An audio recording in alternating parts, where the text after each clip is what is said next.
agency, much like a gear that makes the entire machine running. Without the OUAFP, operations in the agency would be paralyzed and delivery of public service would be greatly affected. Stepping outside the agency, we begin with the roles of the different offices and divisions tasked to carry out the mandates of the Office of the Press Secretary. The Special Concerns Division serves as a primary arm of the OPS in communicating the policy messages of the President and his administration through external affairs and engagements, and is the lead unit that maintains a proactive and strong external relationship to communicate and widen the reach of the President's policies and programs towards achieving a well-informed citizenry. The Special Concerns Division will engage with and involve non-OPS agencies, external, local, and international stakeholders, and communities in support of the policies, programs, and priority objectives of the presidency, and to serve as a tool for informing the public about the presidency to advance national interest and inspire civic engagement. The Media Accreditation and Relations Office, or MARO, provides frontline services to the media covering the President. Their duties are to mainly act as a bridge between the media and the President by building good working relationships with the media through effective and systematic handling of events, provision of substantial materials about relevant events, and to coordinate access to talking heads other than the President when needed. MARO are the people behind smooth and extensive media coverage for the President that produces substantial and accurate news materials. They effectively carry out this crucial task by working harmoniously with various media organizations, coordinating media arrangements like movement, placement, physical setup or venue, and details of the program that can be shared to the media, and overall oversee the arrangement and flow of press briefings, interviews, conferences, and more with the President locally and internationally. Beyond continuing what has already been done, the Office of the Press Secretary intends to use that as a stepping stone to become more for the public. The agency will remain steadfast to deliver to not only one, but to all Filipinos through the broadcast media services and related government-owned and controlled corporations and attached agencies division. The People's Television Network Incorporated, PTNI, Intercontinental Broadcasting Corporation, IBC, and Philippine Broadcasting Service, PBS, comprise the broadcast services component of the state media. OPS's collective vision for these three state broadcast organizations is to gain public trust and confidence as a primary source of reliable and credible news, information, public affairs, and educational and cultural content. PTV's brand will remain as a major state news and public affairs platform, effectively disseminating to the public the programs and activities of the Office of the President and the Executive Department, and the various offices and instrumentalities of the government. IBC will focus on providing educational, entrepreneurial, heritage, and cultural content to the Filipino audience. PBS will aim to be the leading public radio network in the country, catering to a wide range of demographics and responsive to news and information that are timely for audiences both in major cities and in the countryside.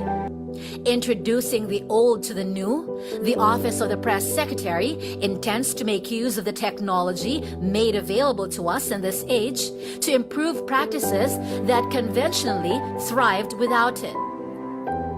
The print media services, attached agencies, and related GOCCs or PMS Argo division aims at creating and promoting a culture of reading among Filipinos by laying the groundwork in support of an ecosystem that inspires the publishing industry, which makes book writing a thriving profession with a sustainable market for books.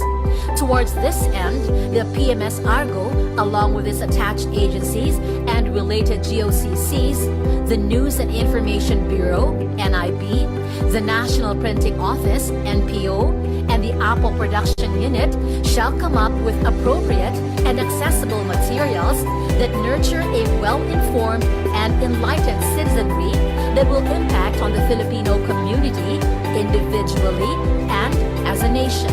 The News and Information Bureau's Philippine News Agency, PNA, a web-based newswire service, shall be the Philippine government's premier news agency that lives up to the standard and high calling of credibility as a source for well-written and in-depth news reports and feature stories for both its local and foreign subscribers. The National Printing Office shall be at the forefront of high technology and high security print and virtual materials that will provide all government requirements and needs, including matters involving public documents, records, forms, and other similar activities. The NPO shall be empowered to have its own presses, maximize its capacity, acquire new printing machines, and set up additional printing plants. The Apple Production Unit envisions at becoming the undisputed leader in the printing industry by providing world-class total printing solutions to the national government and its agencies, and shall be further empowered by expanding to other related areas in the country while prioritizing to have its own permanent headquarters and main production plant in the soonest possible time. Maximizing technology to its hilt, the Office of the Press Secretary will ensure that as generations advance in a fast-paced world, they are equipped with information that guide intelligent decisions. The Digital Media Services is a front runner of the OPS in disseminating information in the digital landscape. It is responsible for researching, preparing, conducting, and assessing communications operations of the President's policies and messages through the agency's official digital assets. Digital Media Services aims to extend its assistance and resources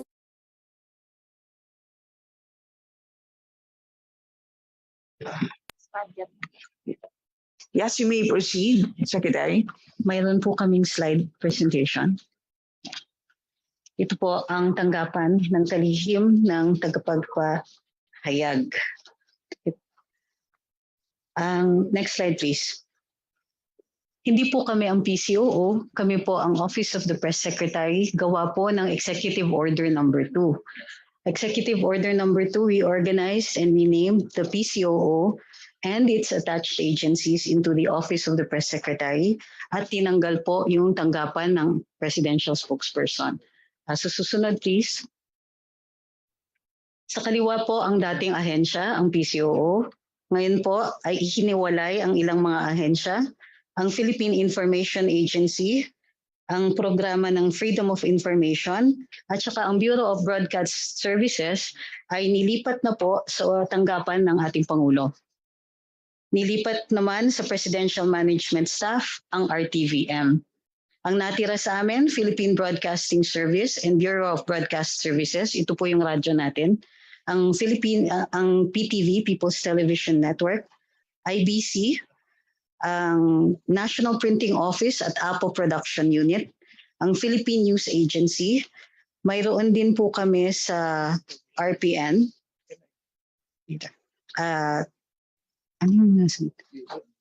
News and Information Bureau. Nandyan po sa News and Information Bureau natin ang Philippine News Agency. That's our wire agency. Next slide, please. Sa ilalim ng Executive Order number 2, meron tayong mga policy directives dahil ang primary purpose ng OPS is to create policy and to execute them para sa mas efficient na delivery ng impormasyon. So, nurture a well-informed and enlightened citizenry through accurate and relevant information at more efficient delivery of public policy to the general public. Ito po ang primary directives namin. Next slide, please. OPS programs for 2023. Ito po ang inuumpisan namin. panguna na dito ang Unified Messaging System to enhance the messaging system under the Office of the President and the Executive Branch. Mahalaga po ito dahil ang gusto ng Pangulo ay nagkakasundo kami sa mensahe. Alam namin ang mga heads of agencies at mga kalihim ng bawat departamento ay alam namin ang mga pangyayari sa lahat ng mga departamento at ibang mga aspeto ng executive.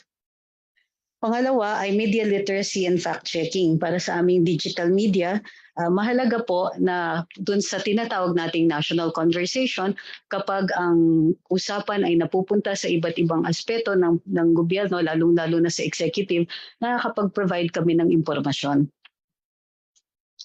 Susunod na slide please.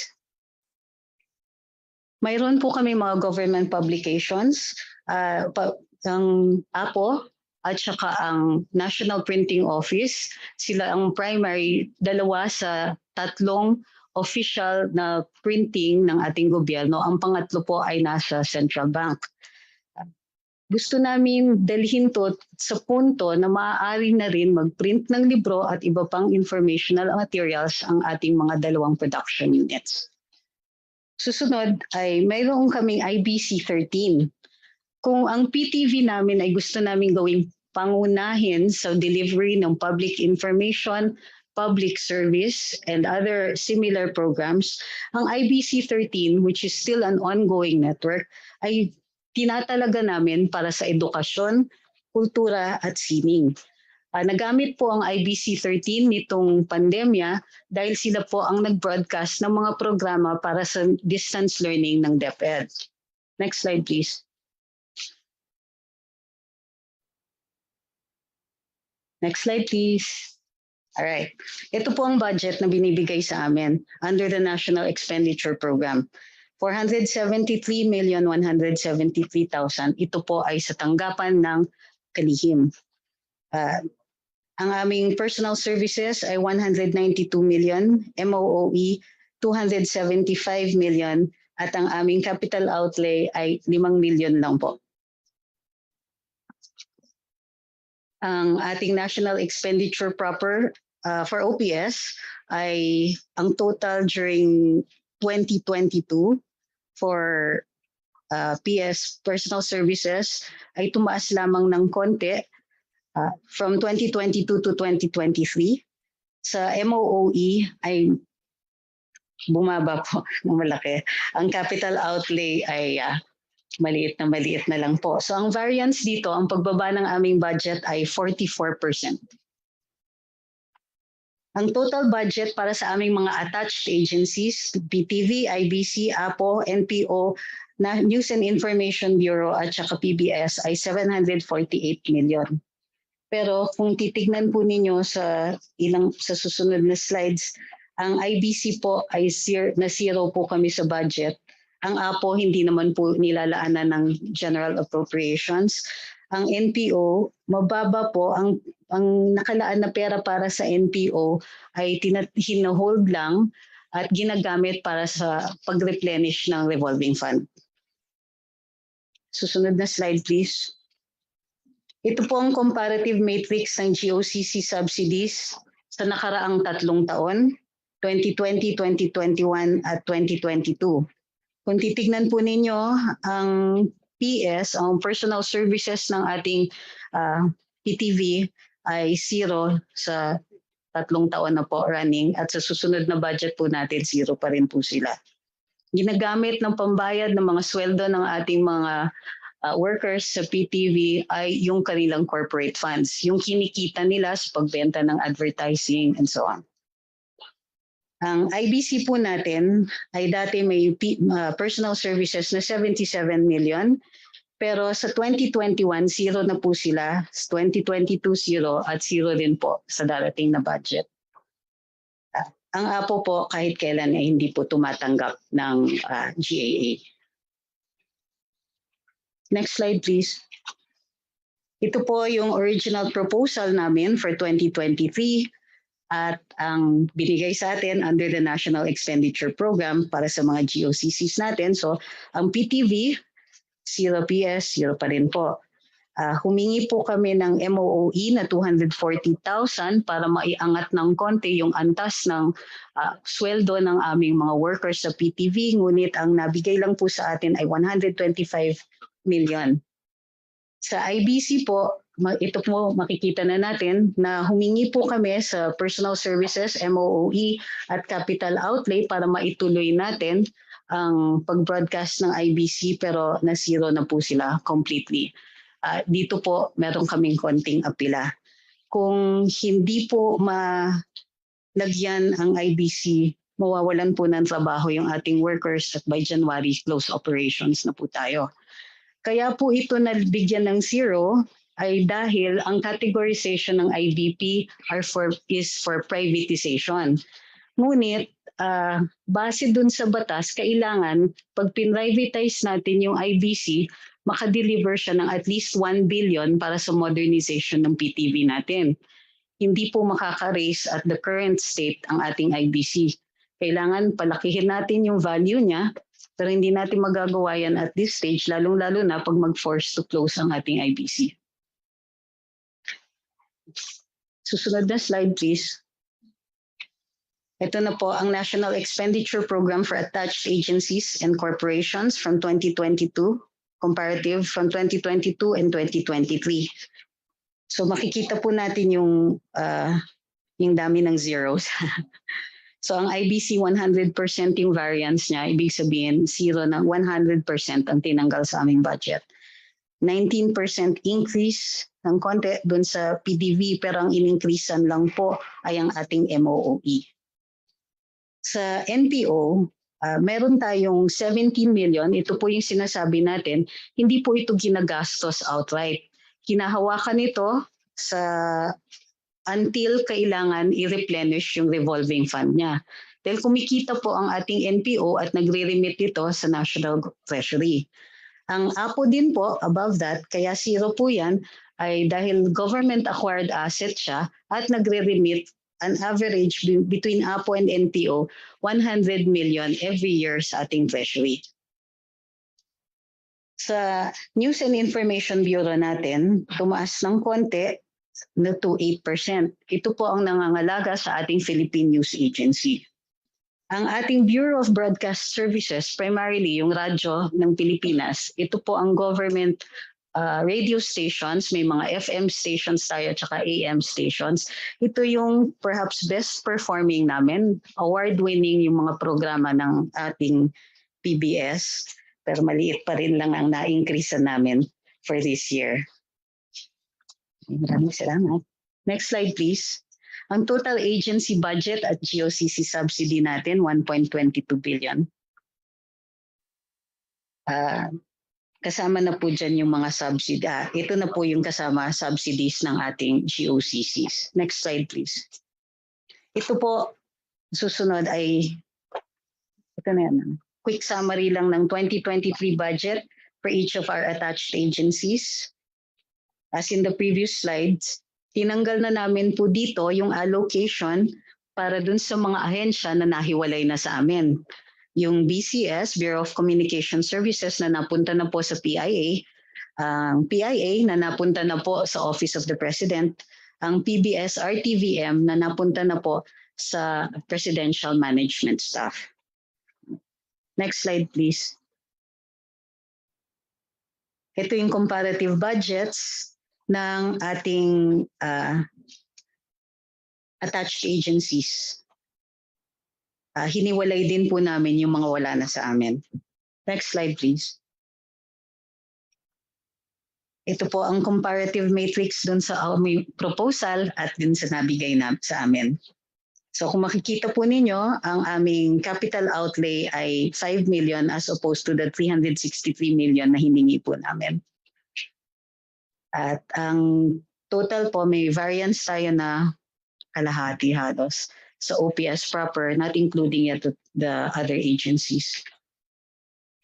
I-emphasize lang po namin that of the 876.7 million na pinopose namin sa DBM for capital outlay, 5 million lang po nabigay sa amin. Ang 5 million po na yon ay para sa mga vehicles ng aming mga reporters sa Philippine News Agency. Ito na po ang huli. Ang total agency budget namin, variance is 44% down. Sa OPS proper, attached agencies, 3% down. At ang total natin is about 24% ang ating variance. Ngayon pa man po, sinisikap ng Office of the Press Secretary na i-deliver natin ang impormasyon na kinakailangan ng ating mga kababayan sa araw-araw.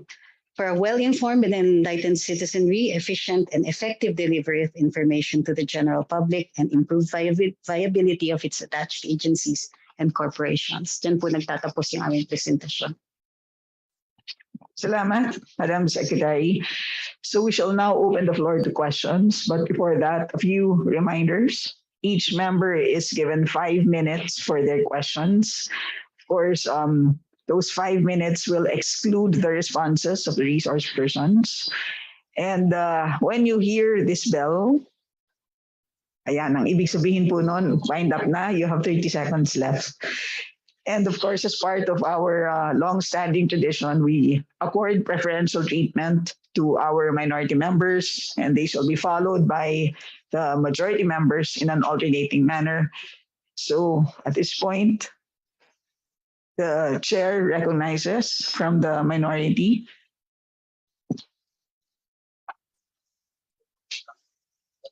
For her interpellation, the chair recognizes Representative Franz Castro.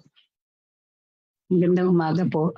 Thank you, Madam Chair. Magandang umaga po sa ating OPS, lalong-lalo na kay Secretary Angeles, sa ating mga USEC and ASEC and staff. So yung unang tanong ko, Madam Chair, yung status na po ng FOI.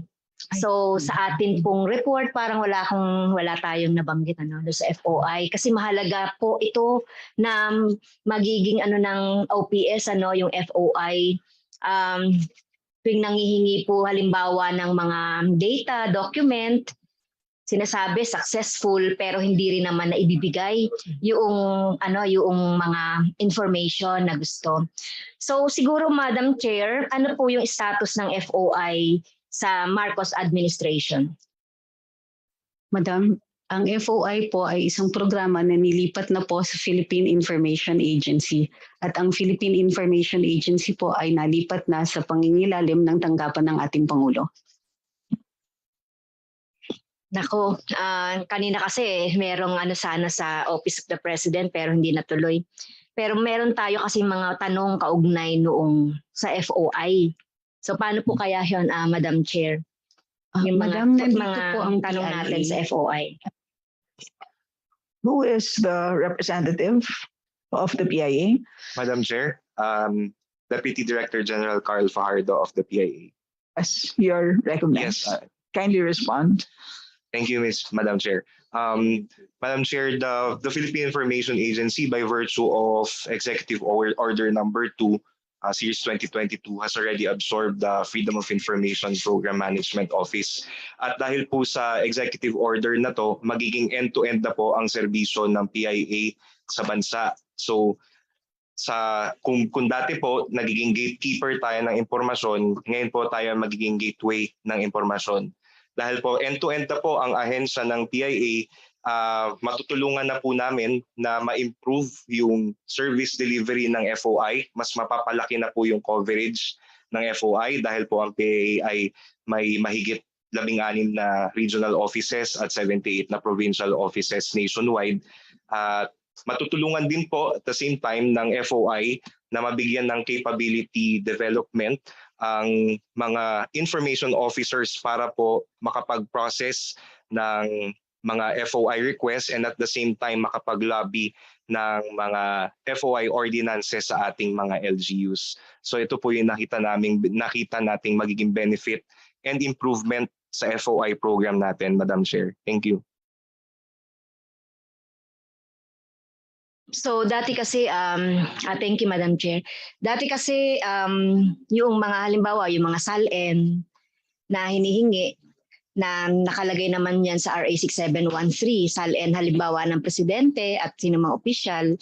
So ano ba yung pagtingin dito ng Office of the, yung PIA tungkol sa in relation to FOI? Yes, Madam Chair.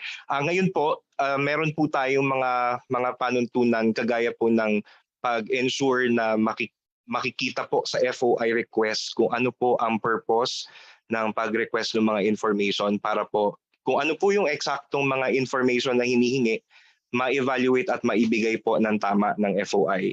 So, dalawa po yung purpose nun, to provide yung accurate na request for information and at the same time to make sure din po na magagamit sa intended purpose and lawful purpose yung pag-request ng information, Madam Chair.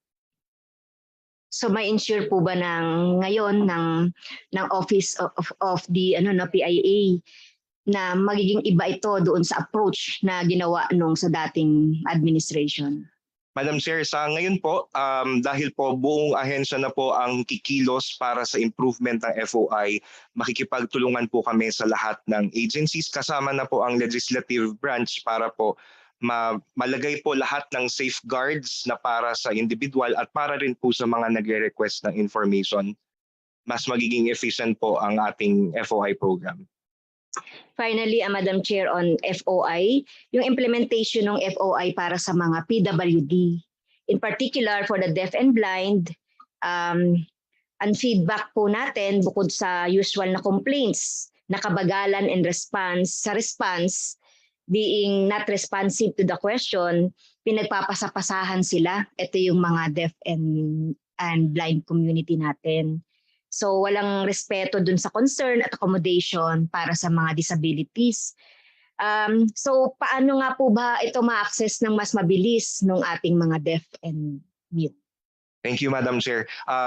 Maraming salamat po sa feedback na binigay ninyo, Madam Chair. And makikipag-ugnayan po kami sa National Council of Disability Affairs bilang membro din po kami nung council na yon. I-introduce po namin ang FOI program with them para po makapag-formulate po tayo ng policies para po sa lahat ng mga receiving officers, pati na rin po sa online platform natin, mabigyan ng preferential priority ang mga PWDs natin when they request for information. We'll give update po, Madam Chair, for any developments regarding this. Madam Chair, pero dapat pasimulan natin yan na magkaroon talaga ng interpreter. Kasi kung walang FSL interpreter, paano natin maiintindihan yung ating mga deaf and blind community? So dapat meron na. Meron na po ba, Madam Chair? Madam Chair, sa ngayon po ay nag-uumpisa po ang diskusyon with NCDA.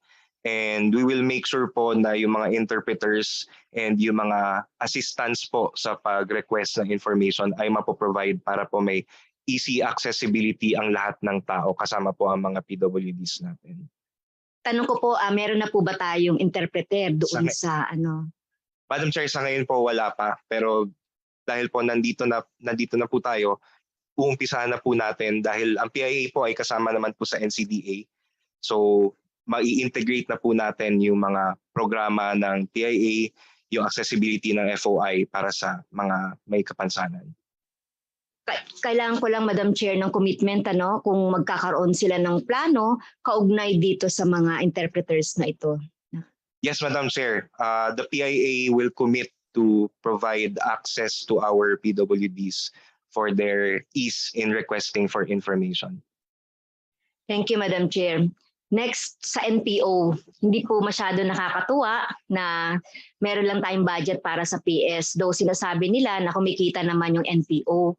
Mahalaga din yung MOOE tsaka yung capital outlay para ma-improve yung facilities. So bakit po ba hindi po ba umangal yung ating OPS dahil wala itong MOOE and capital outlay, Madam Chair? Madam Secretary. Madam, actually akong umaangal ngayon. Kasi may NPO po tayo na walang printing press. Kaya ina-outsource natin yung pag-imprenta ng mga government forms. And for purposes of security, medyo delikado to. Lalo-lalo na kung balota na yung piniprint natin. So hindi po kami natutuwa dun sa na-zero po kami sa CO sa NPO.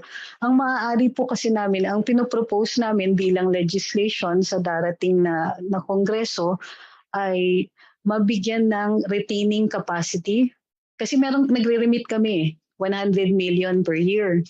kung may makakaporsyento kami or merong i-allow kami ng retention for capital outlay, makakabili po kami ng mga printing presses para sa NPO.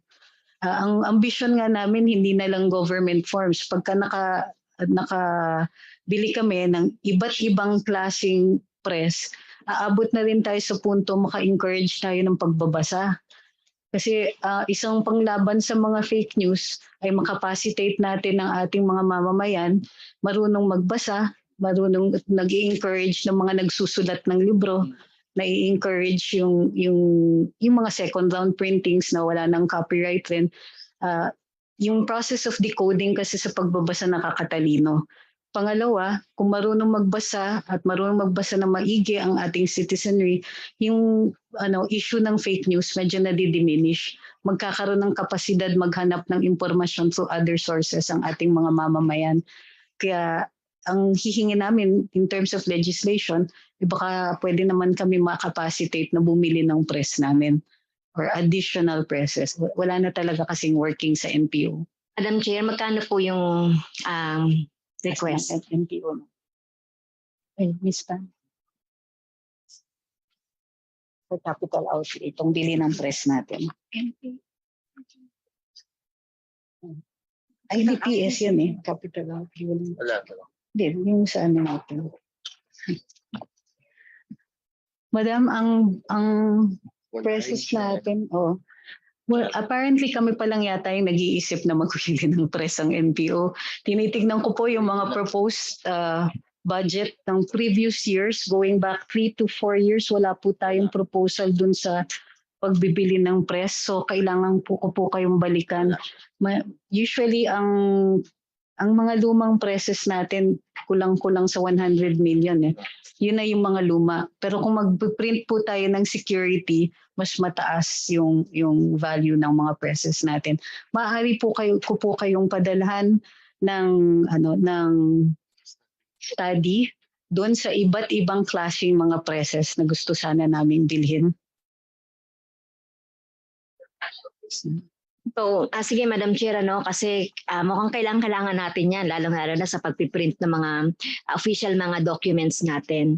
Next, ni-raise ko Madam Chair tungkol sa stopping pattern ng PT before. Maraming na-hire kasi na 500, more or less 500 na mga COs and GOs. Ano na po yung kalagayan nila? Kasi parang labag sa batas na hina-hire mo lang yung mga JOs and COs na nakalagay naman sa batas na dapat may mga regular na to. So ano na po yung update doon sa mga hinire na mga JOs, COs at nagkaroon na po ba ng permanent position yung iba?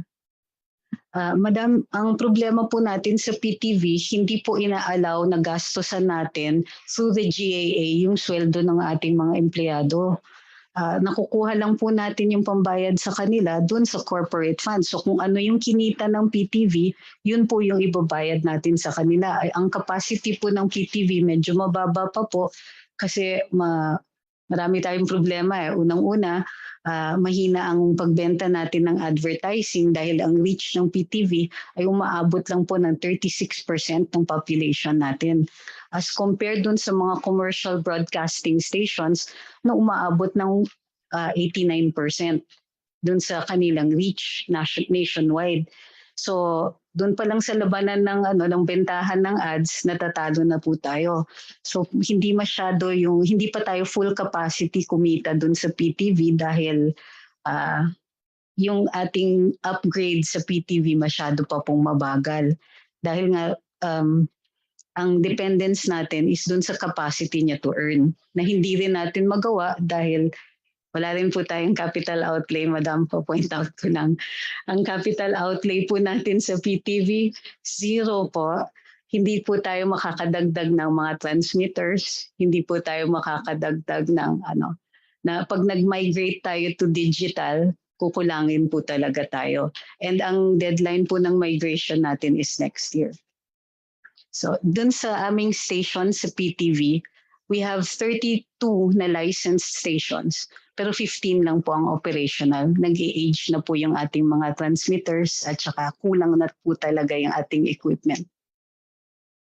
So So ang ibig sabihin, puro COs and JOs pa rin yung Sa nasa... ngayon. May problema din po tayo sa Pwede po ba reorg. kaming mabigyan, Madam Chair, ng ilan na yun, no? Yung update kung Sige, ma'am. 400 pa rin, 500, ano-ano yung mga trabaho nila doon sa PTV4? Ilan ang ano natin ngayon? Kasi iba po Submit na lang po, nagre-retire. submit na lang, Madam Chair, Sige, madam. para sa plenary and Yes, ma'am. meron pa ba akong time, Madam Chair? Last na lang yung PCOO Academy. Kasi Yes. nung last year, para nagtayo ng PCOO Academy sa Bukidnon. Ano na ba ang update dito, Madam Chair? On time naman po ang ito yung on time. Ito yung on time na. Ayan. Okay. Ito po, ma'am, yung sa update mo na sa PTV. Ang contract of service natin, 551 persons. 136 po ang ating regular employees. Okay. Sa Bukidnon, ito na. Ayan. Sa ating Government Communications Academy sa Bukidnon, ang status as of August 31, actual accomplishment 26.15%. May delay po tayo ng in schedule ng 34.35% dahil po maulan dun sa lugar. Yung weather conditions and frequent rains po ay nakakalusaw ng soil, so nagtitigil po yung construction natin. Pero tinutuloy pa rin po once the weather gets better. Madam Chair, hingi na lang po ako ng written na report on that. Right, salamat, Rep. Castro. Next to interpolate is from the independent minority. The chair recognizes Representative Ed Salagman. Thank you, Madam Chair.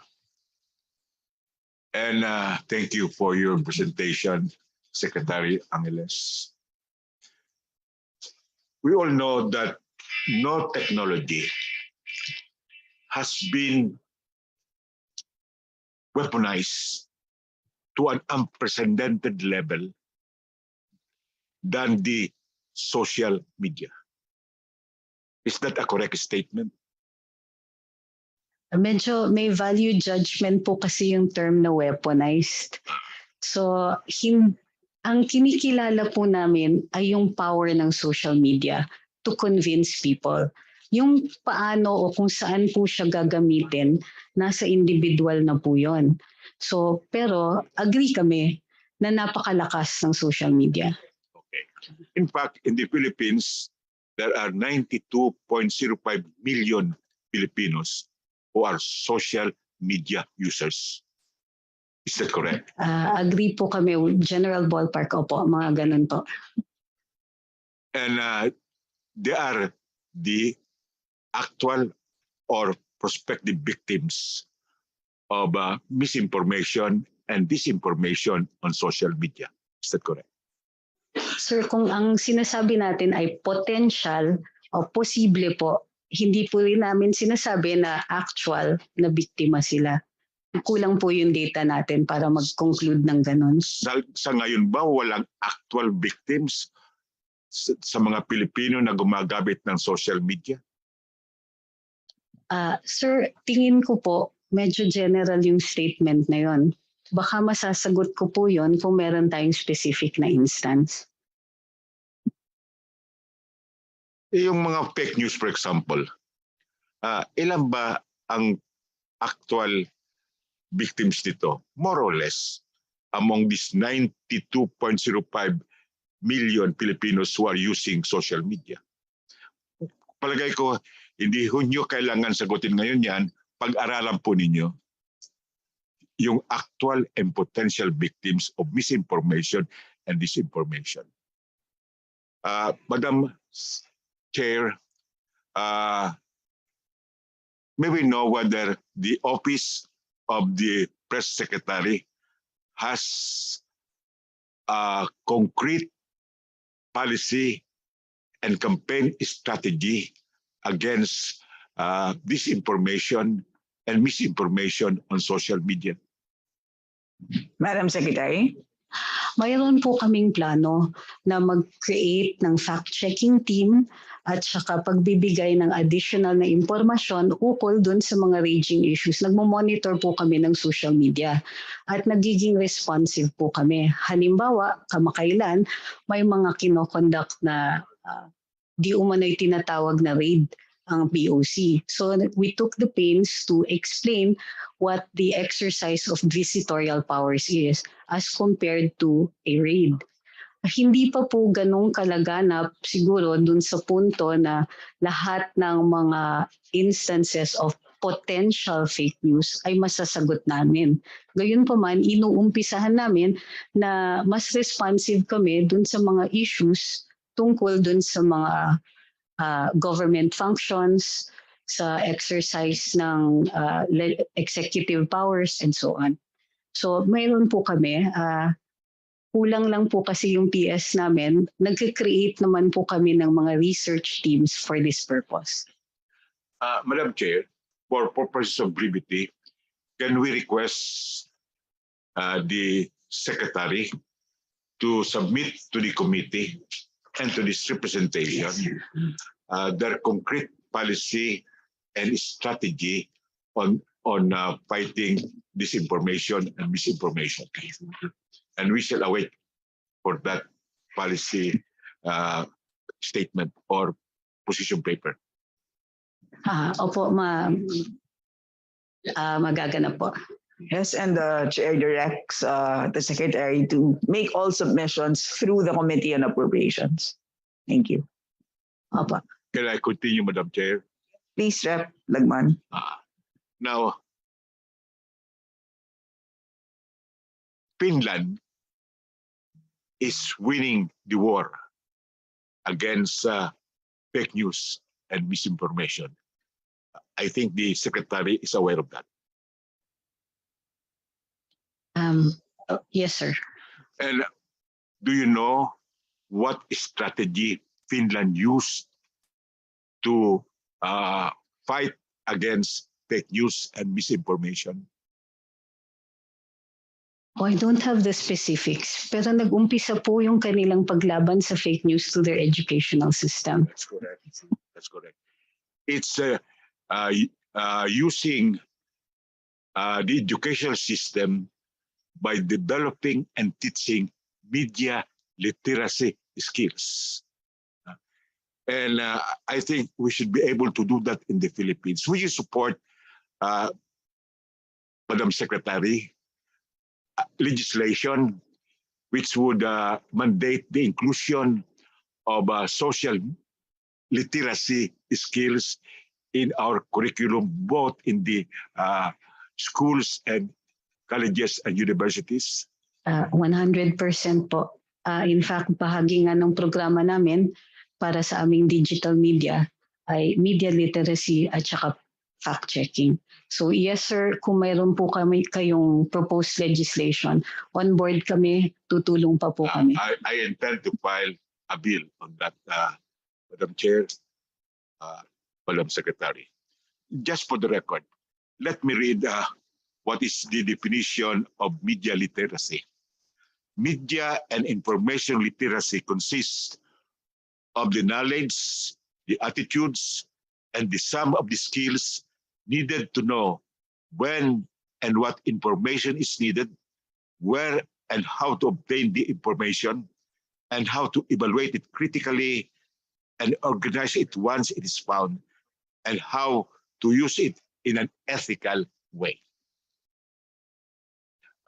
Now, is there any specific budget in the Office of the Press Secretary which is earmarked for the fight against misinformation?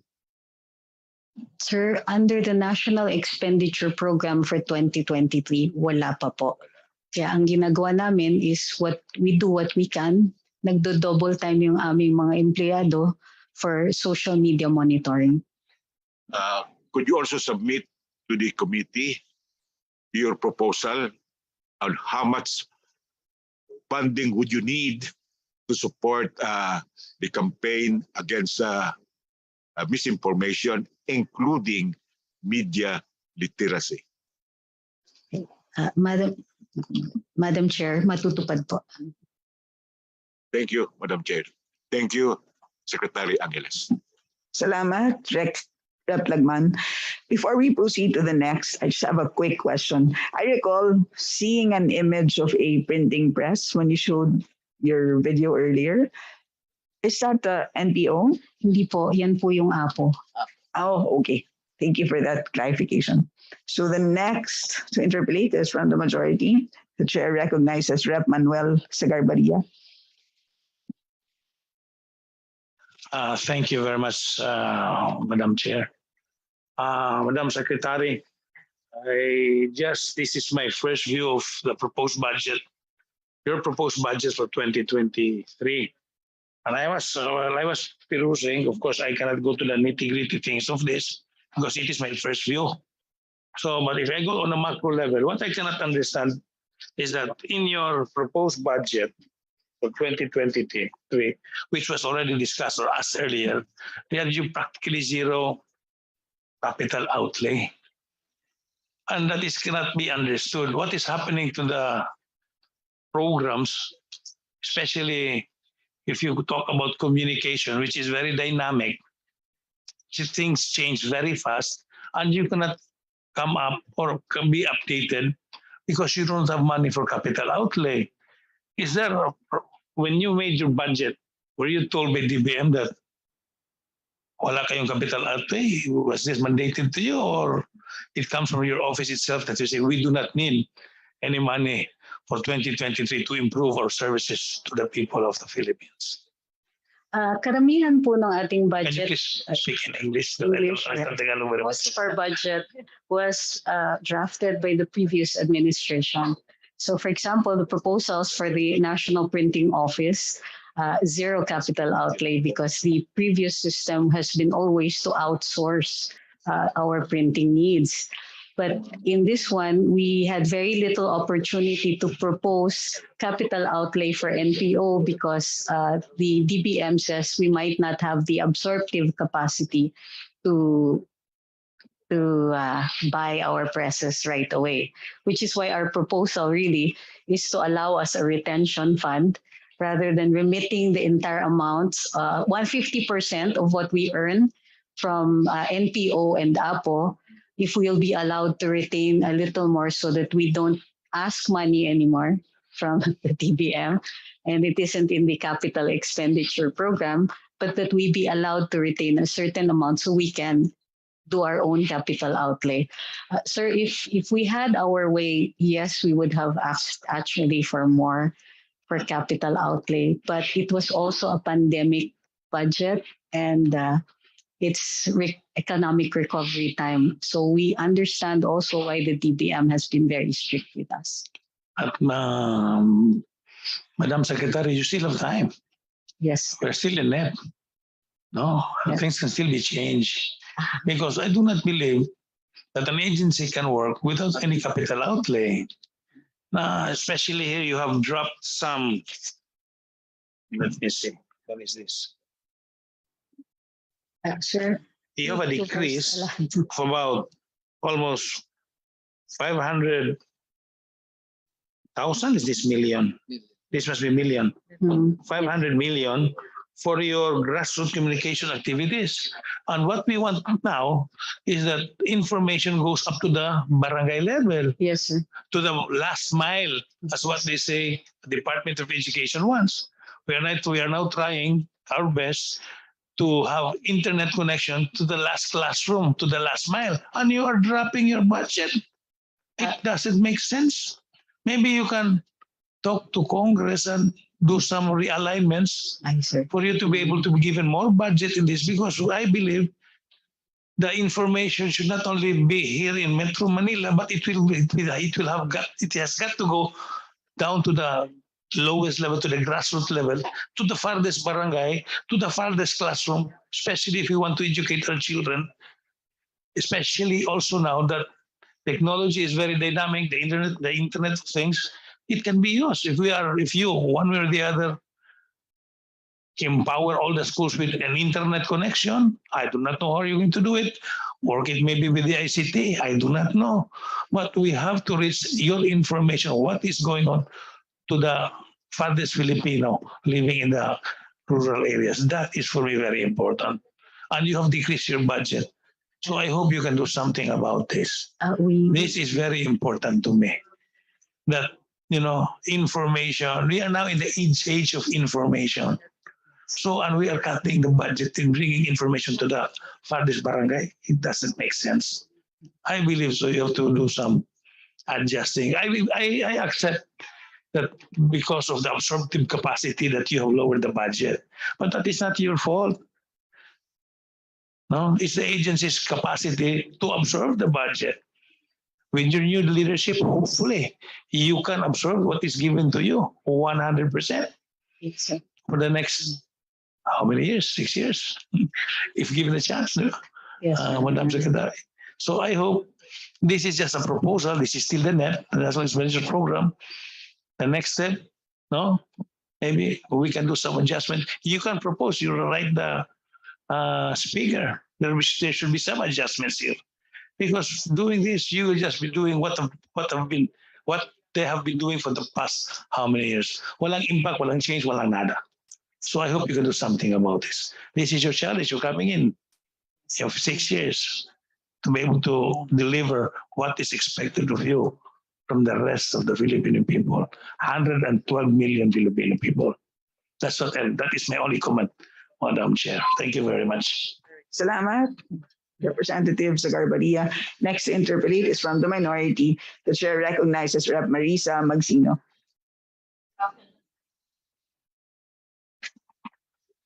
Hello. Thank you, Madam Chair. Madam Secretary, from the Assistant Minority Leader, I would like to congratulate Secretary Trixie Angeles, because I do think and believe that you are the best person for the job. Being in the media myself, I can relate very well, and I have started from IBC 13 and RPN 9. Those early 2000, it was still very good. It was well functioning, and I was really about to say that I'm really saddened by the fact that it's zero. And I would like to say that the Office of the Press Secretary is the best marketing tool, not only nationwide, but in the whole world, to be able to know, especially our overseas Filipino workers and our maybe potential investors in the Philippines. Because as of now, there's a lot of misinformation about the Philippines, and you are the best one to be able to do and correct these misinformations that Philippines is so dangerous, Philippines is not a place to invest, Philippines is hazardous in the waste management, Philippines is so this and those. Ambassadors told me, Marisa, you don't go back to the Philippines. Your Philippines is dangerous. So it's quite humiliating on our part. And I would say that since we are starting on the budget deliberations very soon, we are already starting our committee hearings, maybe we can do something on the adjustment. And it's so saddened that now the social media, as Kong Ed Salagman was saying, the fake news is all over, and it cannot be denied that they are gaining grounds.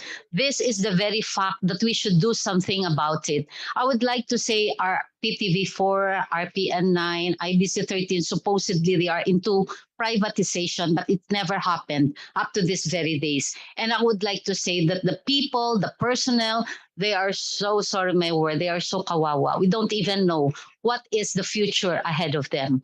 I would like to suggest, Madam Secretary, that maybe we can do something about the budget. Any department without capital outlay, MOOE, is impossible.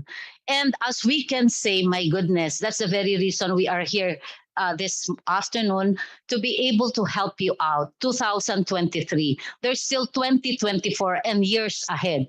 Maybe let's move forward. Let's do the best that we can, because I think we are having the best cooperation with our congressmen, and our the whole Congress is definitely behind you and will support you all the way, Madam Secretary.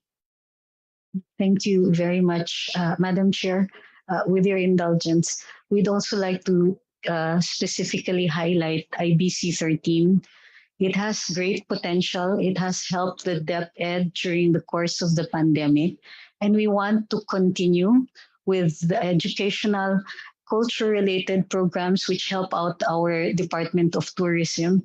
And but we don't want to have to sell it for parts, which is what is going to happen without the capital outlay, MOE, or personal services.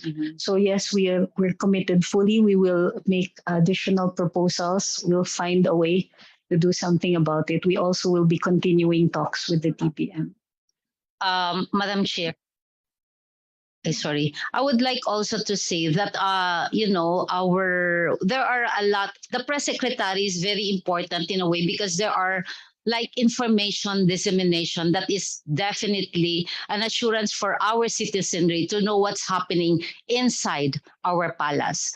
Okay, I would like to say this. May I state of course, there's shall we say, sensitive character of being the press secretary because with respect to the executive branch, this may include state secrets regarding military, diplomatic, other national or security matters, as well as presidential conversations, correspondence, shall we say, sensitive in character, discussions in closed door and cabinet meetings.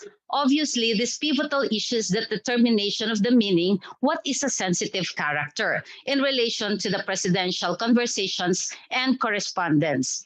Besides the accepted exemptions of state secrets and national security concerns, what parameters, Madam Secretary, would you consider in determining whether a certain presidential correspondence or conversation is a sensitive character? If a situation arises, putting the question to the fore, how would you balance it with the mandate of your office to nurture a well-informed and enlightened citizenry?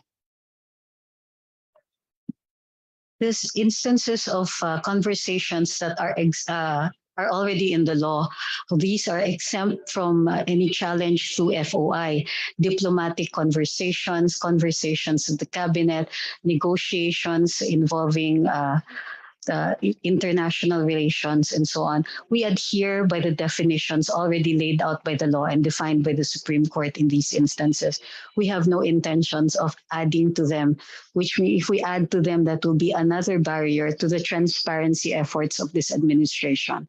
So if you will notice also that we have been very careful with regard to questions that pertain to international relations, we always defer first to the DFA to determine what can be released immediately to the public. But at the same time, we have created a closer collaboration with other agencies so that we can as well push for those information that they end up like secrets because nobody is listening. So we have provided a platform through our press briefings for even other agencies to be able to deliver their information. So in terms of what we will consider as public or matters that can be brought to the public, anything that is not covered by the exemptions of the law. Thank you, Madam Secretary. Madam Chair, I would like to state, Madam Secretary, that since we are 6 years, the leadership of President Marcos is 6 years. It is our dream, our OFW party list dream, to be able to have television networks that are national. From IBC 13, RPN 9, we jump to different stations, and worldwide, we have to be at par with the stations that are really we can call our own. Hopefully, we can work that out together. Thank you so much, Madam Chair. Salamat, Rep. Agsino. Next to interpellate from the majority, the chair recognizes Mark Go, who is joining us via Zoom. Rep Go.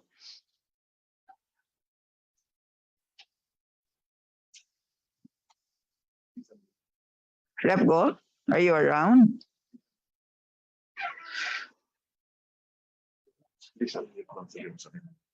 Kindly unmute yourself, Rep Go.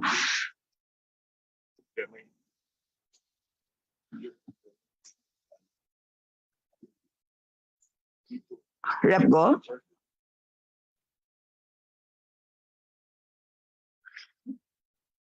While waiting for Rep Go, magtatanong na lang muna ako.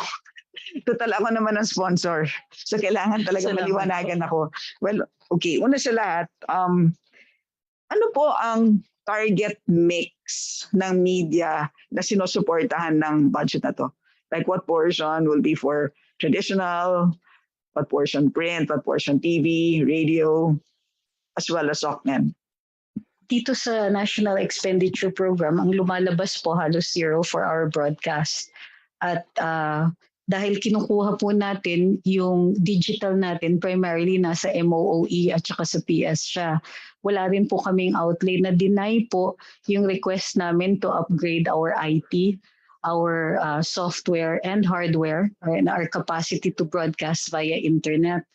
So basically, ang sinasabi ng wala po, zero po rin yun, yung additional, yung pag-upgrade ng equipment namin.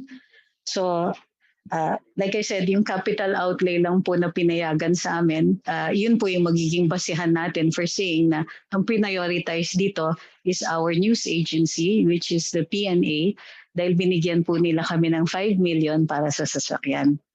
But other than that, wala na po tayong ibang capital outlay. No, I mean, looking at beyond capital outlay. Yes. So obviously, since, for example, you don't have printing presses, etc., then you obviously outsource, right? Yes. But on the whole, what is the expected outcome?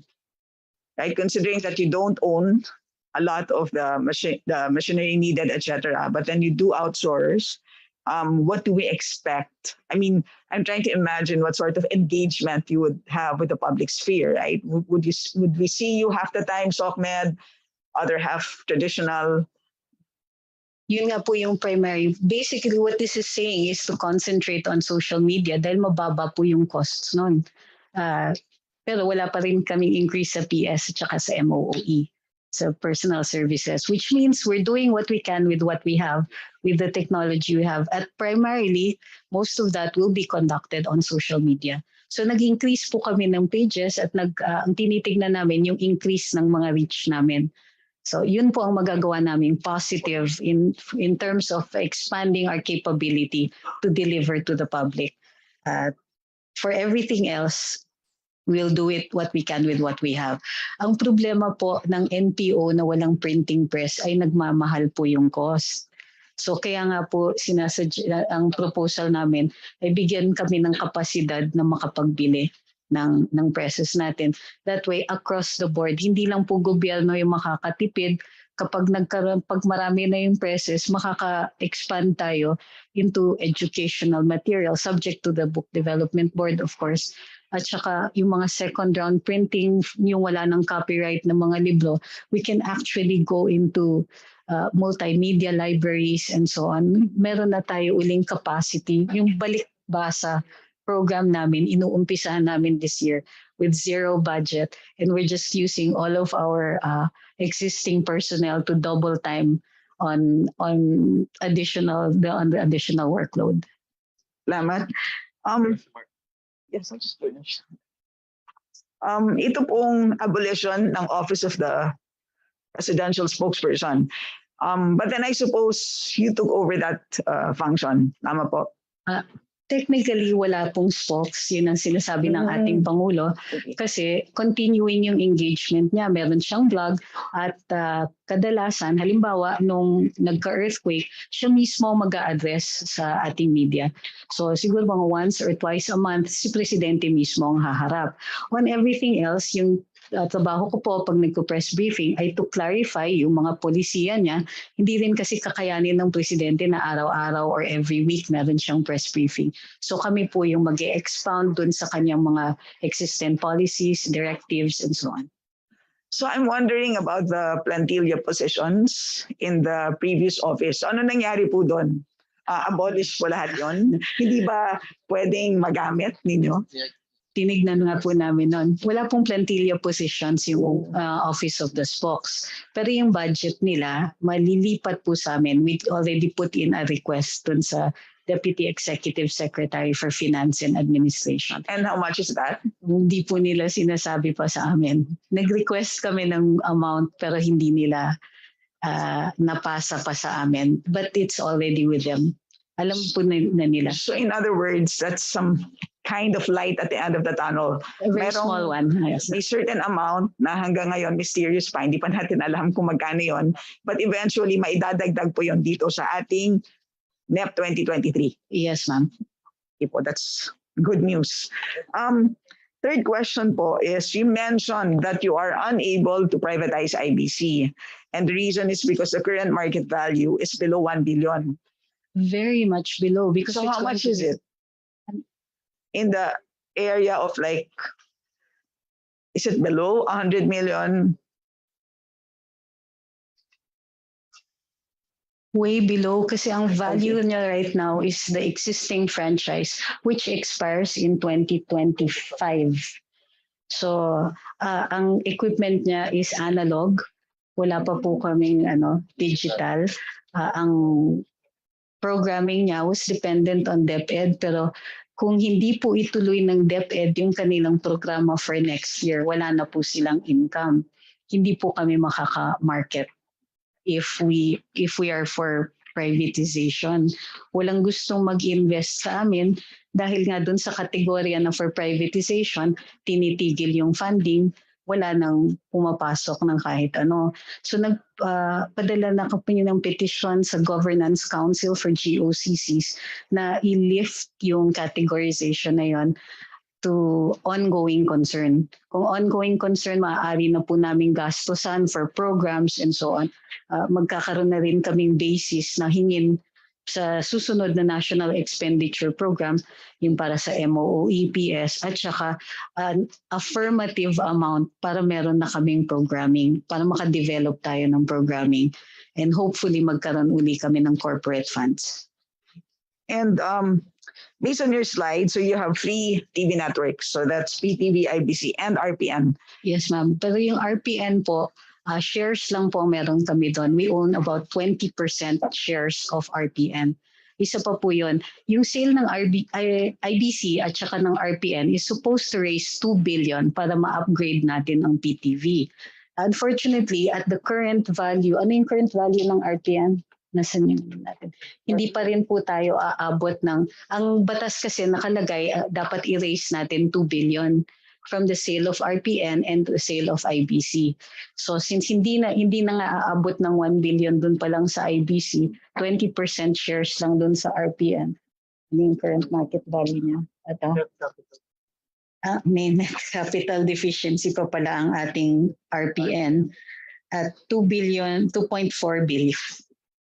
So wala pong maidadala sa atin na value kung bibenta natin ang RPN shares na ngayon. Right. So in other words, halos imposible na consolidate ang IBC, RPN, privatize, and therefore the proceeds can be used to strengthen PTV. Hindi pa Hindi talaga kakayanin pwede yan. mangyari yun. All right. So thank you for that clarification. Anyway, magkakaroon naman tayo ng dagdag na informal briefing bago mag-plenaryo. Yes, ma'am. I will now yield to Representative Mark Go. Are you with us now, sir? Rep Go.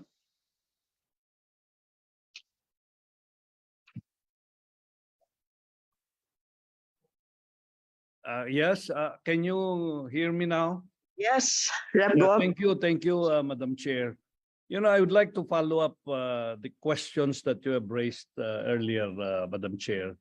You know, there was a time when we had a briefing here under the old administration that they would like to make PTB 5 and IBC, RPN like the BBC of the United Kingdom. Wala ba tayong strategic direction ngayon to do something about this? To make it similar to these stations, both radio and television of other countries like BBC, Madam Chair, Honorable Secretary. Actually, gusto din po namin yon. Pero para maitaas natin yung antas ng PTV, dun sa kanyang batas, meron tayong capacity or hopeful capacity maka-raise supposedly ng 2 billion, which the reality dictates it's not gonna happen anytime soon. kailangan po may regular infusion siya, not just through the GAA, pero kailangan natin i-upgrade siya across the board. Kailangan unang-una i-improve natin yung reach. 36% will not give us the kind of advertising revenue that we want para masuportahan natin yung mga programs that are at BBC level. Yung capacity ng ilang mga ahensya natin sa gobyerno, tinitingnan din po namin. Halimbawa, ang NCCA, ang NHCP at ang National Museum, meron silang yung information that we can turn into programs. So, and it will cost very little. But if we're not going to be broadcasting IBC 13, then wala rin po tayong magagawang programa. Now, ang ano natin sir dito is dalawa yung station natin. Kasi ang PTV, ang vision natin sa ngayon ay public service, public information. So dito yung news and information programs, yung mga programa ng bawat ahensya, and so on. Para ito po yung pagkakataon nila, meron silang TV platform para sa kanilang information dissemination programs. Ang IBC naman po, para dun sa ating culture and education related programs. Hindi naman po kakasya kasi sa lahat sa PTV. And in this manner, kasi yung sa SONA ng Presidente, sabi niya, yung heritage and history and culture and arts, maaaring to i-feed into the programs of the DOT para to help in our economic recovery. So malaki yung role na maaari natin gawin for IBC. But in both cases, sir, we have to do a reality check. Kailangan talaga ng regular na malaking infusion taon-taon until we can bring it up to speed. Yun po yung katotohanan dyan. Hindi po namin ini-expect halimbawa kung bibigyan kami ng 2 billion next year na aabot na yung programming namin dun sa BBC levels. Hindi pa po talaga. I-address muna natin yung reach, yung ating equipment, and yung personnel, yung ating labor force doon mismo sa loob both ng IBC at PTV. Hindi po tayo nakakabayad ng industry standard levels. Hindi tayo makaka-pirate ng mga magagaling na artista sa let's say sa GMA. Pero may pagkakataon po tayo ngayon na wala ng isang network eh. So may pagkakataon tayo at this time na maging competitive kasi pwede natin agawin yung audience share dun sa nawalang network. So ang ang proposal namin is gawan po natin to ng paraan. Pero reality check, it's going to cost. But if we want a BBC type station, we can actually have two, pero gagastosan po natin to taon-taon. Go. Kindly unmute yourself, Rep. Thank you very much. Yung pong ang pinaka-problema rito, budget, ang binabanggit ninyo. What about in terms of revenue? Can we find out right now kung merong revenue ang PTV 5? Meron ba tayo? Ano bang revenue natin dito?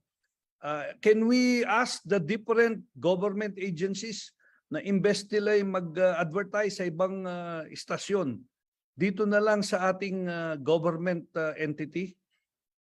Posible ba yon to raise revenue? Kabuka nung mga government institutions, they are basically required to deposit and do their accounts with the government banks. Madam Chair, Secretary Angeles. Yes, sir. Kung babasihan natin po yung financials, yung COA annual audit report ng PTV, ang revenue niya in 2021 was 213,728,133.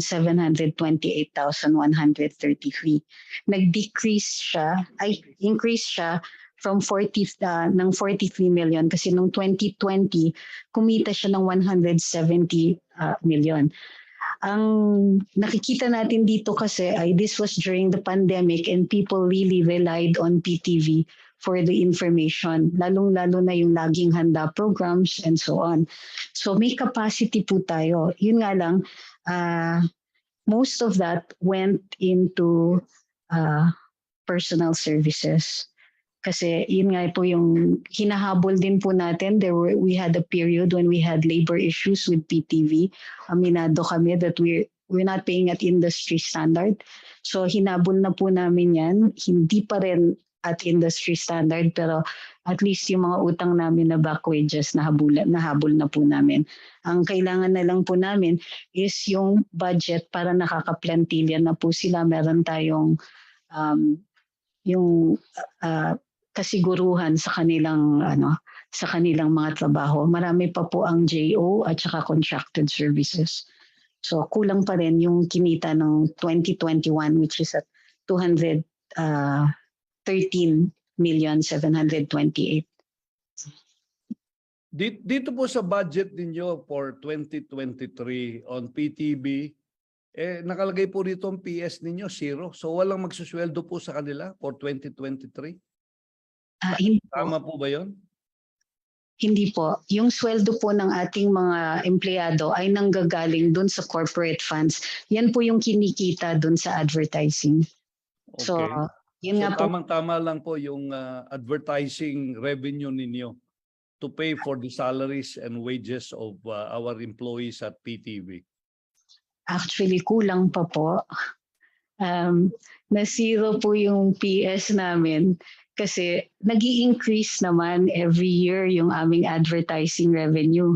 Pero kung ang purpose natin ay mapuno natin lahat ng mga positions at mag-create ng plantilla positions, hindi po mangyayari yon under the current budget. So, Madam Chair, yung pong sinabi nyo na bumaba ang revenue. So, hindi problema yung walang capital outlay budget. Ang problema yung marketing natin, kumbaga, hindi masyadong successful. If the result in 2022 o 2021 ay bumaba ang revenue ng ating istasyon o yung PTB natin. Sir, hindi po. Tumaas ang revenue by 43 million dahil ito po ay pandemic at marami talaga pong nag-tune in. Ang problema po natin is to rely on the corporate funds para sa ating pagbabayad ng sweldo kasi hindi po siya enough talaga. Lalo-lalo na nitong pandemya, maraming hindi nung unang taon ng pandemic, hindi po pinapapasok lahat dahil may direktiba sa gobyerno at the time na ilan lang ang maaaring pumunta sa trabaho and so nag-diminish ng malaki. Kaya tayo nag-i-increase dahil nanggaling din tayo dun sa deficit from before. So ang issue din po natin, hindi lang po yung kaya natin dun sa advertising revenue but hindi natin maabutan yung potential because advertising revenue is directly related to how many people can watch your programs.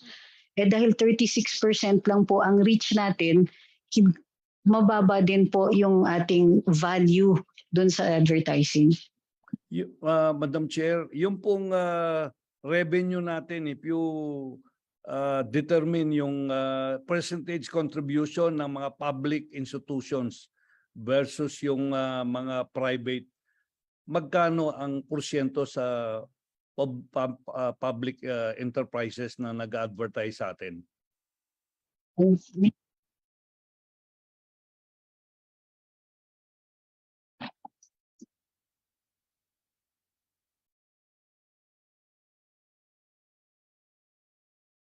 Wala po kaming data doon sa paghihiwalay between public and private contributions. Ang isa pong iniisip namin ngayon ay baka ang hinihiling namin ay yung mga government institutions natin, agencies and departments ay unang mag-advertise sa PTV kasi may advertising budget ang ibang mga ahensya natin. So bilang bahagi ng aming policy making powers, tinitingnan po namin na baka naman pwedeng maglaan ng porsyento ang ating mga government agencies para sa ating PTV at saka IBC. Siguro po, Madam Chair, pwede nating tingnan sa Kongreso kung pwede nating i-mandate yung ating mga government entities if they can share a part of their advertising budget sa PTV. And at the same time, we will ask you to continuously improve yung ating pong istasyon so that ma-encourage din naman yung mga government agencies na mag-advertise sa atin by increasing the reach ng ating istasyon sa ating mga kababayan. Madam Chair. Opo, sana po. So gagawa rin po kami ng mag-briefing po kami ni Kong Stella at i-include namin dun sa legislative agenda namin na kung maaari nga po gawing batas na merong nakalaan na porsyento at saka pwede na ba po namin idamay din yung Philippine News Agency. Kasi yan po yung wire agency namin. Ito po ang magiging impormasyon na binabato natin sa mga news agencies the world over. So para merong capacity rin tayo na maibenta natin yung mga storya natin, yun ang ipipick up ng mga foreign news agencies. Kailangan i-increase din natin yung capacity and we can do that through the advertising capabilities rin. Kung pwedeng paglaanan din natin ng budget yung ating Philippine News Agency through the News and Information Bureau. Okay, okay po yan. I think yun nga, kung hindi po ninyo ma-persuade yung mga ating mga different government enterprises na mag-advertise sa PTB, pwedeng gawing mandato, certain percent of their budget for advertising to be placed sa ating PTB. Palagay ko mas maganda pong impact dyan. Of course, initially some might not agree with this. But at your side, I think it's important that we improve yung kalidad ng ano natin, ng programa natin para ma-encourage din. And at the same time, yung reach natin kailangan palawakin natin. Yung po bang sa mga tao natin, kumpleto po tayo to be in that level na tumaas ang antas ng ating programa sa PTB? Sir, we're working on that. Kaya nga po meron tayong yung Academy also for Information Officers. Gusto namin lakihan yung capacity nito, not just for the information officers ng gobyerno, pero pati yung capacity ng ating mga broadcasters for government stations.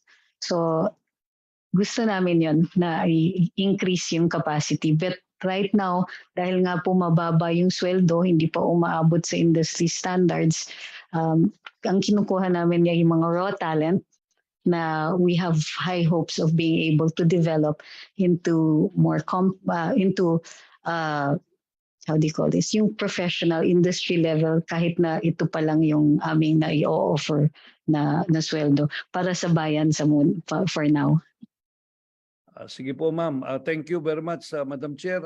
At this point I would look into the possibility of filing a bill that will mandate the different public institutions to allocate certain percent of their budget for advertising to PTB.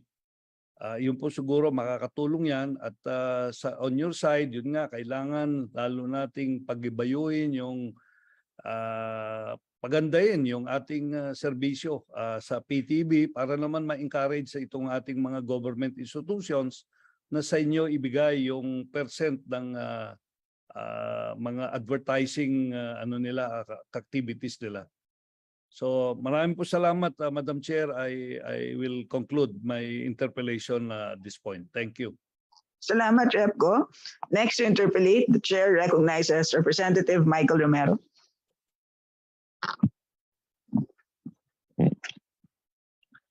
Yes, first of all, good morning, Madam Chair. Also to our secretary. Actually, it's just a manifestation that I would like to congratulate the Office of Press Secretary that you're doing a better job. Why do I say that? Because you're very objective, more precise, and you know the pulse of the people. And by doing that, you also show the pulse of Malacanang, no? Which is very good, no? In short, wala nang mga epal, no? And I think the public appreciates that more, no? Because coming from the Malacanang itself, no, it should be as objective as possible in relating to the public, no. But in doing so, you know, I share the comments of most of our colleagues here that there should also be a master plan, no, or a midterm plan, 5 year, 6 year plan for the office of the press secretary with regards to the yung iba-ibang platforms nyo, no, like IBC and TV5, no, TV4, no? Magaya na ako kaya no. Just my own observation, parang there are two things that poses a problem for these two channels. No, one is yung credibility; it should be stronger because being a government channel, dapat kayo yung unang nilalapitan namin, no? Instead of us getting information from the other channels, no? You have to be the main source rather than the secondary source, di ba? So, yung pagiging credibility and outdated should also be part of your master plan or midterm plan. Second, siguro, yung identity crisis of these various channels. So, ano ba kayo? Are you a news and public affair program? Do you want to compete? Kumuha kayo ng mga artista? So it has to be, you have to understand also kung saan nyo gusto dalhin itong mga program, itong mga TV stations na to. No? I came from the public sector, so I know exactly, like, you know, I have an airline, you know, AirAsia. It's very precise. It's a budget airline. So, itong IBC, it should be also, kailangan, ano ka ba talaga? Diba? Pati kami naguguluhan. No? It's about time that the Office of the Press Secretary straighten. No? They should be the main source of information. No? So, what do I mean? If we want to click in, ano ba ang latest na gusto namin malaman sa news, we should not go to ABS or Channel 5 or Channel 7, but go straight to PTV or Channel 13. So, yun lang ang 2 cents worth of my, in Congress, don't worry, we will support anything that you will, I think the problem is between you and your DBM. No? Yeah. So also, ang napansin ko lang is your IT system. You know, in any big companies, in any stations, the IT is the heart, no? Whether hardware or software. No. Now, if you don't put anything there, walang mangyayari, no? So, I think really, okay lang sa amin, no? You reassess, reevaluate the 2023, but I think for 2024, if I may just recommend that, you put more programs and allocations and appropriations, and you have a very strong sponsor, no? Very, one of our best, no? Well, hindi na kami the Congress, the 19th Congress, hindi na nag-atubili but to give you the best sponsor, no? Ma'am Stella Kimbo. So, I'm sure she can get you whatever you want, no? That's all, Madam Chair, and thank you very much. Salamat, Rep. Mikey. Sa totoo lang po, napakahusay na negosyante ni Rep. Mikey. I completely agree with him. Dapat primary source. At kanina nung nabanggit ninyo na maghahanap kayo ng artista, sa totoo lang po, ang tindi po ng talent ninyo. Dahil mismo ang Pangulo na napaka-popular. And at the same time, he is his own spokes. Diba? So talagang kayang-kaya niyong gawin yung sinasabi po ni Rep. Mikey na primary source. Isa na lang pong, paglilinaw. Dito po sa ito pong budget matrix ninyo na sa totoo lang po nagmukhang bingo card na nabingo yung capital outlay dahil zero talaga lahat. At ang APO naman, zero din across columns. So in other words, ito po ay budget or budgetary support from the national government because meron pa kayong corporate budget. Tama po, dahil ito pong attached agencies ay meron naman kahit paano na revenue stream. Tama po. Well, wala na po yung IBC. Kasi although ang IBC, meron pong binayad ang DepEd, meron pang utang na 75 million. Pag magbayad sila, mabubuhay ang IBC until July 2023. Okay. Pero kung wala na po siyang programa sa amin, January, close shop na po kami. Okay, so in other words, it is true, yung sinabi ko po na merong May corporate. may revenues and at the same time, which in other words, which would constitute a corporate budget. Yes. That is true for all except IBC. Ang NPO po, hindi corporate budget, nire-remit yung kita niya, pero meron siyang allowed na revolving fund. Yung nilalagay dito na 17 million, pang-replenish lang siya ng revolving fund. Diyan po kinukuha yung sweldo.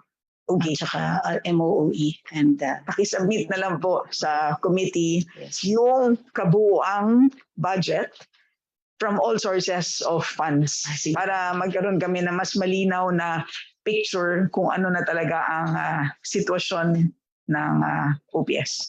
So, meron din pong nasa round 2 na tayo. So, the chair recognizes Rep. Edsel Lagman. Thank you, Madam Chair. Madam Secretary, Yes po. what is your take on the scuttling by ABS-CBN and TB5 of their joint venture agreement? You may or you may not answer this question. That's your option. Madam Secretary. Bihira po kasi ako nagbibigay ng opinion. Pero in a very small part of my head, sinasabi ko sa sarili ko, at least may pagkakataon po lumaki ang PTV tsaka IBC dahil nawalan po ng kompetensya. Ang kailangan na lang po namin palakasin. Right? Rep. Lagman. Well, I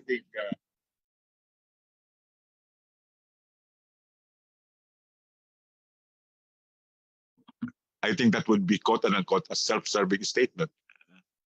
Opo, aminado po. But in the face of the freedom of the press and of expression, what could you say about the abortion of this deal by ABS-CBN and TB5?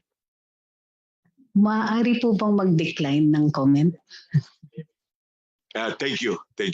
You're declining the comment is very concrete and obvious statement. Rep. Lagman, wala bang mas madaling tanong? So, at this point, do I hear a motion to Madam Chair, I move to suspend the terminate the briefing of the Office of the Press Secretary. I second the motion. Motion yung second, Madam Chair.